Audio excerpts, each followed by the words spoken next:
जनजागृतीसाठी एक छोटासा प्रयास. हायवेवरील कोणत्याही स्वस्त ढाब्यात जेवायला गेलात तर मेनूमध्ये किमान 6 पदार्थ पनीरचे असतात. 5 स्टार हॉटेलमध्ये गेलात तर व्हेजिटेरियन सेक्शनमध्ये 60% डिशेस पनीरच्या असतात. 30 रुपयात 6 पनीर मोमोज, 50 रुपयात पनीर पिझ्झा, 100 रुपयात बटर पनीर, 40 रुपयात पनीर कुलचा. 20 वर्षापूर्वीही मी जेव्हा सांगायची की मी पनीर खात नाही, तेव्हा लोक म्हणायचे, इतकी प्रोटीनयुक्त गोष्ट का नाही खात? तेव्हापासून मला वाटायचं की हा पनीर खरा नसावा. मग मी घरीच पनीर बनवायला सुरुवात केली. मी 70 रुपयात 1 लिटर अमूलचं फुल क्रीम दूध घेते.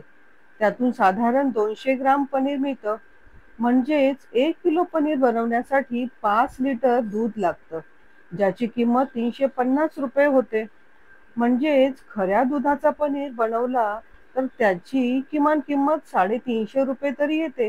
दुधाचा फॅक्टरी भाव लिटरला 50 रुपये धरला तरीही फक्त दुधासाठी 250 रुपये खर्च आहेत. यात मजुरी, गॅस, इंधन वगैरे जोडल्यास हा खर्च 60 रुपयांपर्यंत पोचतो. सप्लाय चेन, लॉजिस्टिक्ससाठी वगैरे जोडल्यास ही किंमत 63 रुपयांपर्यंत जाते. म्हणजेच किमान 315 रुपये किलो खर्च येऊन जर दुकानदाराने 10% नफा घेतला, जो प्रत्यक्षात त्यापेक्षा जास्त असतो, तर ग्राहकाला तो पनीर किमान 345 ते 350 रुपये किलो भावाने मिळाला पाहिजे. आता जर तुम्ही 200 किंवा 250 रुपयात 1 किलो पनीर घेत असाल, तर दुकानदाराने दानछत्र उघडलं आहे का? जे तो तुम्हाला खर्चापेक्षा 25% कमी दरात विकतो.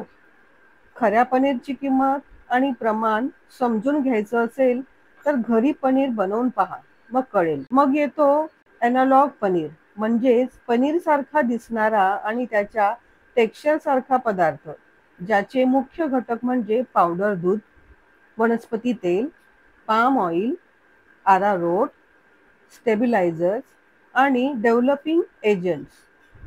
पावडर मिल्कमध्ये फॅट नसल्यामुळे त्यात डालडा आणि पाम ऑइल मिसळलं जातं, ज्यामुळे त्याची घनता वाढते. ही तेलच ती आहेत जी आपल्या रक्तवाहिन्यात जमवून जातात. हा ॲनालॉग पनीर तुम्हाला मोठ्या 5 स्टार हॉटेलमध्ये सुद्धा मिळतो.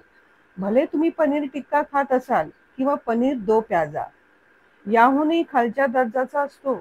युरिया, डिटर्जंट आणि मैद्याच्या मिश्रणातून बनवलेला पनीर म्हणजे तो पनीर जो तुम्ही 30 रुपयात 6 मोमोजमध्ये किंवा 50 रुपयात पनीर लोडेड पिझ्झा, बर्गरमध्ये खात आहात.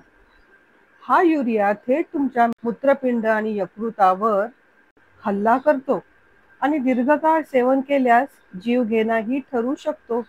भारतात दररोज 64 किलो लिटर दूध उत्पादन होतं. जर हे सर्व दूध फाडून पनीर बनवलं गेलं तर साधारण 1,20,00,000 किलो पनीर बनू शकतं. पण दररोज पनीरचा वापर साधारण 15,000 टन आहे. हे शक्य आहे का की 1,50,00,000 किलो पनीर 64 कोटी लिटर दुधातून बनेल? बाजारात मिळणाऱ्या 80% पेक्षा जास्त पनीर नकली आहे. हे नकली पनीर रस्त्याकडच्या ढाब्यांपासून ते 5 स्टार हॉटेलपर्यंत सर्वत्र वापरलं जातं. गेल्या 30 वर्षात यकृत आणि मूत्रपिंडांच्या रोगांमध्ये जबरदस्त वाढ झाली आहे. यामागचं कारण काय? कधीतरी त्या छोट्या छोट्या गल्ल्यांमध्ये जाऊन बघा. युरियाचे भगाने उकळत असतात. जे लोक ते बनवत आहेत त्यांना सांगा की ते स्वतःच बनवलेला पनीर खाऊन दाखवा. पुढच्या वेळी जेव्हा तुम्ही हॉटेलमध्ये पनीरची डिश ऑर्डर कराल, तेव्हा सांगा की एक कच्चा पनीरचा तुकडा आणून दाखवावा. मी हमी भरून सांगते, ते 1000 बहाणे करतील. मी हे आजमावून पाहिलं आहे. एका रेस्टॉरंटवाल्याने तर मला साफ सांगितलं, जेवायचं असेल तर जेवा, नाही तर जा. आम्ही सॅम्पल दाखवणार नाही. दुग्धजन्य पदार्थ हा आजच्या काळातील सर्वात मोठा घोटाळा आहे. दुर्दैवाने सरकार सुद्धा याबाबत काही करू शकत नाही. नकली उत्पादनं दररोज पकडली जातात, पण आपल्या कायद्यात त्यासाठी फक्त काही दंड किंवा छोटीशी शिक्षा आहे. यामुळे होणाऱ्या लाखो अप्रत्यक्ष मृत्यूंसाठी त्यांना जबाबदार धरलं जात नाही. फक्त एकच उपाय आहे, जागरूकता आणि माहितीचे वाटप. नाहीतर माणसं किडी मुंग्यांसारखे मरतील आणि किडी मुंगे दीर्घकाळ जगतील.